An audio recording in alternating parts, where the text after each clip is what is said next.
Hi! On the Woodpecker today, we're modifying a door frame.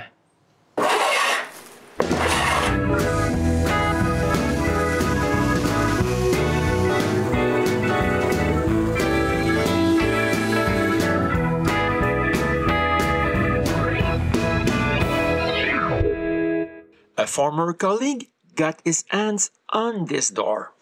As you can see, it's huge. To make it inside his own door opening, I need to make a new frame. I wish I could use all the original wood, but to be able to move the frame, Martin cut it apart. Now there's not a lot of usable wood left from the original frame. Here it is in the shop. Half assembled like this, it takes a lot of space. We begin by taking it apart.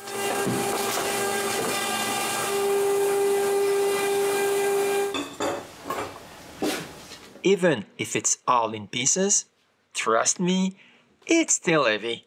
Besides taking less space, this will be easier to move around. But I also need to take apart both side lights. They're way too big now. But mostly because I need to recuperate all the raised panels. Parallel clamps don't have enough reach to break the glue joints. I have to switch to quick grips. This was not what I was aiming for. It's time to get the jigsaw.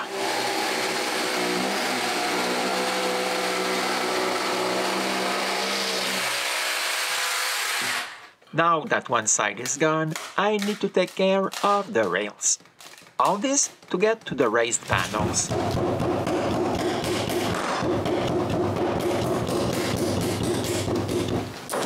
Cassé, oui. Non, c'est ça. Okay. But the sides of the panels are quite thin for cedar, so I need to glue them in several places. It's not always easy because there are not a lot of corners that have a clean break. This means that I have to push the glue into the cracks the best I can. But gluing a clean break is much simpler. Now that I have more space in the shop, we can begin surfacing some Douglas fir to make the new frame.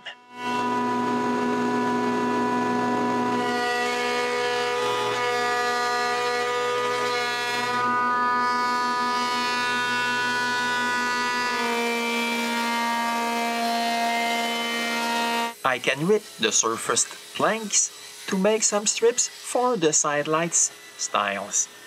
Next, I glue some strips together. I don't know what I was thinking when I did this, because this is useless.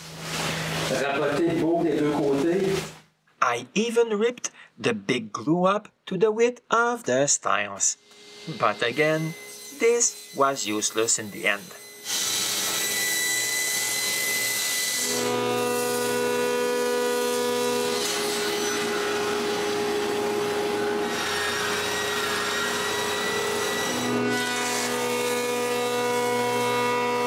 I really want a mock-up frame of Martin's actual door opening.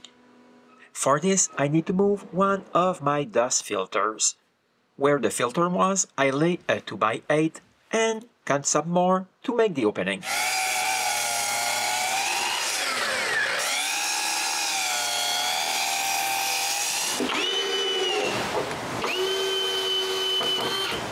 All that's left to do is to install this door opening simulation inside the shop. But it's just after that I realized that I'm missing a Douglas board. I ordered one more, which takes 2 months to arrive.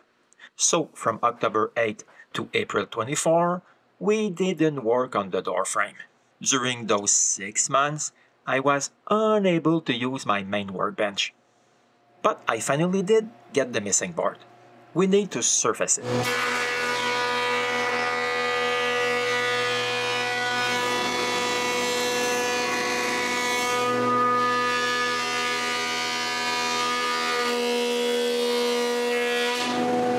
Now that I have all the wood and not a piece to spare, it's time to begin to work on the frame. The first thing I cut was the top. When it's at the right length, I can cut both ends rabbets.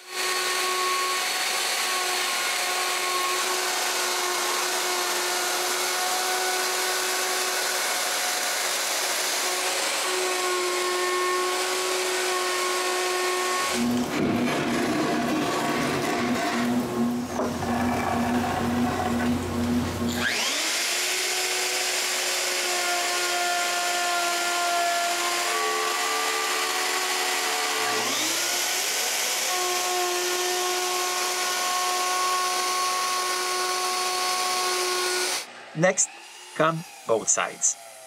When I have one end on both pieces cut straight, I lay them together and cut both of them to the same length.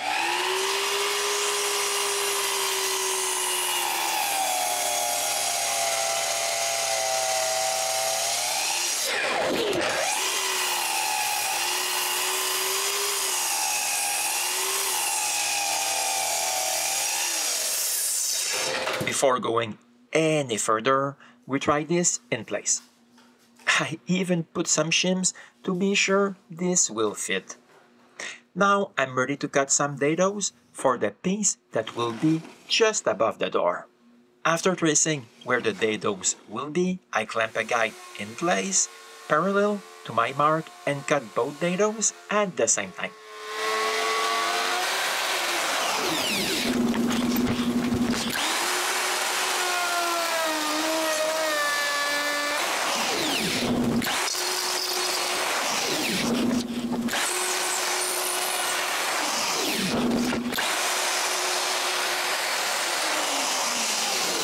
After checking that it's really at the right width, we put what we have so far back in place. Measure the length of the next piece and cut it.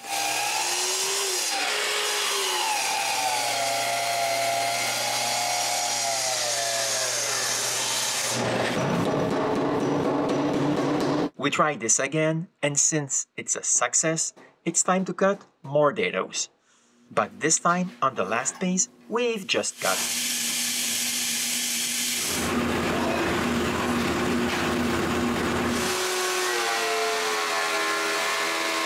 Those dados will receive the only parts of the original frame, but they are a bit too long for their new configuration, so I have to cut them. But when I try them inside my new dados, we can see that they don't fit. Nothing a shoulder plane can't fix. And it's time for another test.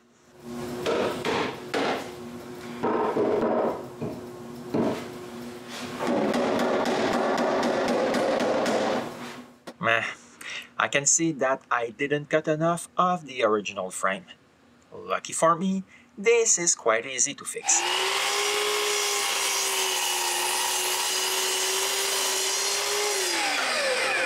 Now I can cut two small pieces for the bottom of the frame.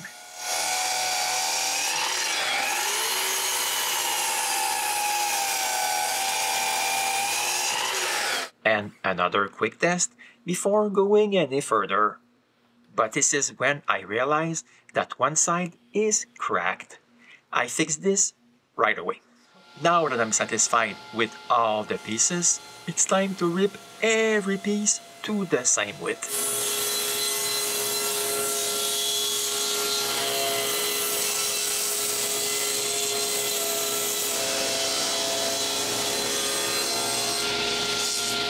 There's quite a big chunk to cut from the original frame. This is good. I will need this for moldings later on. Now that every piece is the same width, I can mark and cut some mortises to hold the small pieces to the original frame.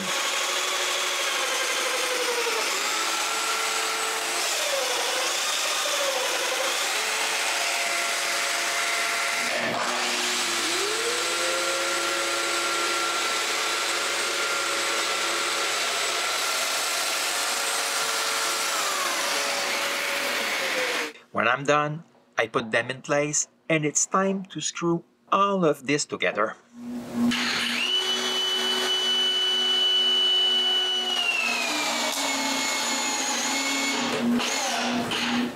By using big all-purpose screws, I'm sure that this will stay together for a long time.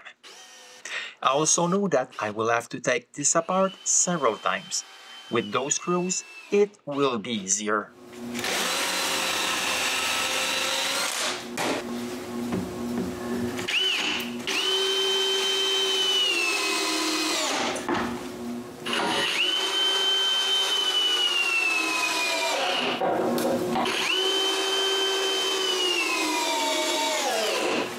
To be able to screw the last piece, we need to pull on the bottom.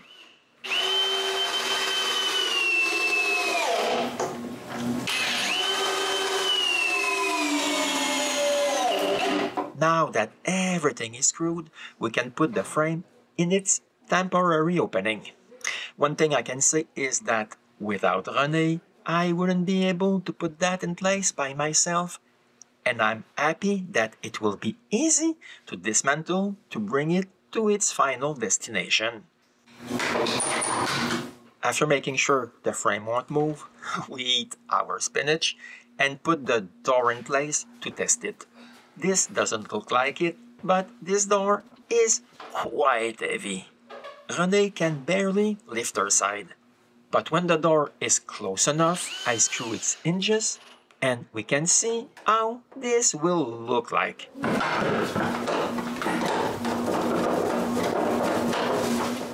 This is really a big door. We also want to try the lock. And here it is, after most of its pieces are in place. But it's not really convenient without the handle. But we're not done with our frame, because the original parts have grooves for the door and the side light stoppers. There are none on the pieces we've just made. We have to dismantle all this again. Let's say that it's a two-man job.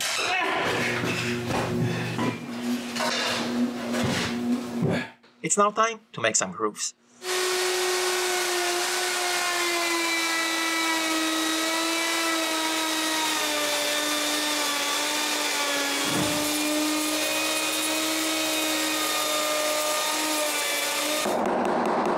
But don't worry, this massacre won't be visible on the final product. But I still need to cut the bottom straighter.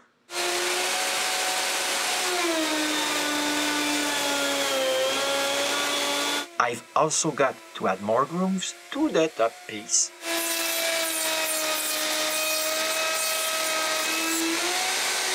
The groove at the top of the door is not at the same place as the other ones. We're going to reuse the original stoppers, but we need to strip the finish. We tried 2 different brands of paint stripper just to see which one works better.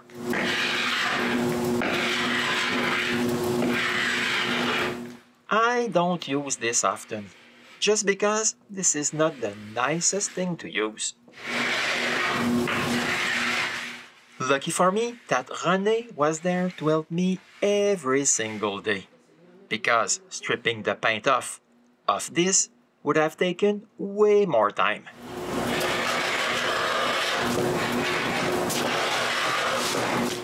We stuck some painter's tape on the brass weather strips to protect them. Here we didn't put any. This means that stripping the paint of this small strip takes a lot of time. When all the original finish is gone, we still need to sand this. I begin with my linear sander, but the sandpaper got clogged right away. This doesn't happen with my orbital sander, but it's much harder to control. While I'm sanding the big pieces, Renée takes care of the smaller ones.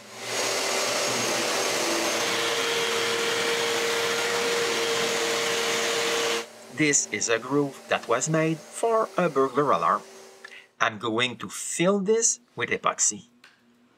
After mixing it well, I pour the epoxy inside the groove and let it cure. When it's hard enough, I remove most of the excess with a chisel and continue with the sander.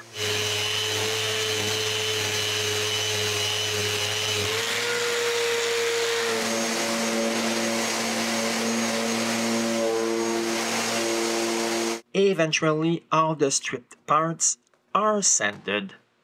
I didn't make any angle at the bottom pieces, so I need to fix this. I begin by making a mark where the groove starts. Now that I know where the groove is, I can mark what I need to remove. To trace the angle, I use a pattern I made. Now, all that's left to do is to remove some wood.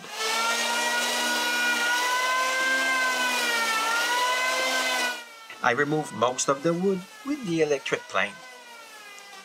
The rest is done by hand.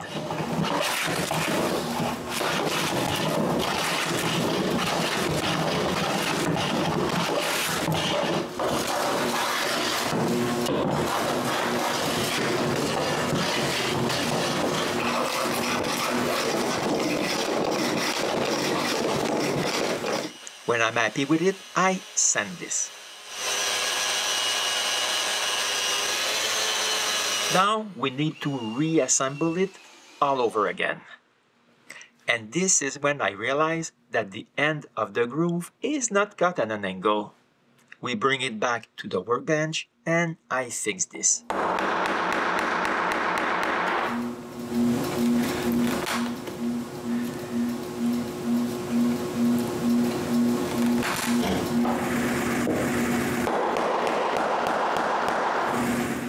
Now we really can reassemble it all over again and put it in place. Next, it's time to take care of all the stoppers. We temporarily put them in place.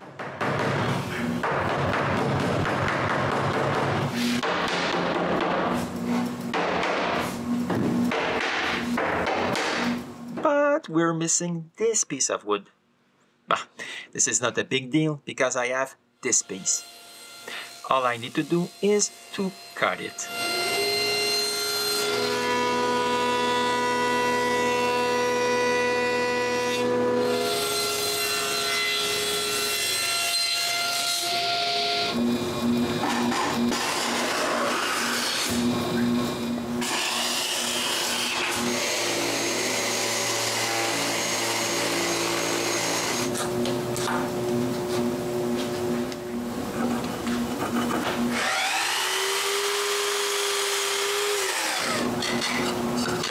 When I try to put the second one in place, I have one small problem. Nothing a small rabbit can't fix. Now I can take care of the side lights. But before cutting the good piece, I make a pattern. I start by marking where the angle starts. Using this mark and my angle pattern, I can trace the shape and cut it.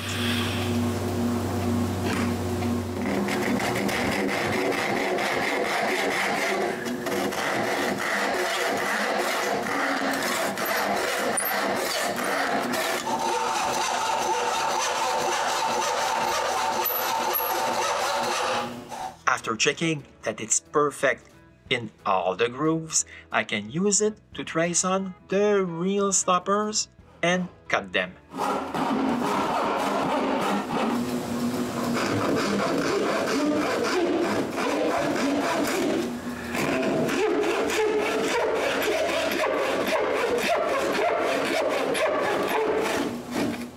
Let's say that the other end is much easier to cut. First one in place. I need to do this all over again 3 more times.